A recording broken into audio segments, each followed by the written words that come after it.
Christian contentment is not just about worldly satisfaction, it's about spiritual satisfaction.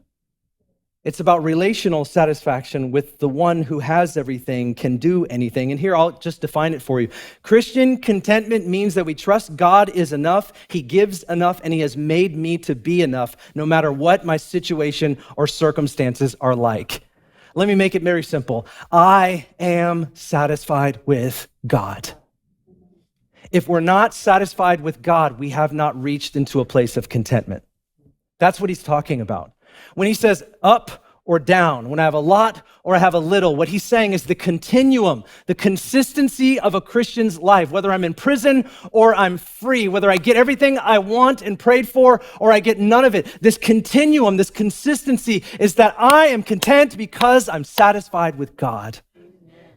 And when a person's not satisfied with God, they will never be satisfied with anything. Amen.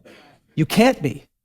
He's the only one that can satisfy the cravings, ultimately, that we have, because everything else is superficial if it doesn't reach into who He is and what He's made us for.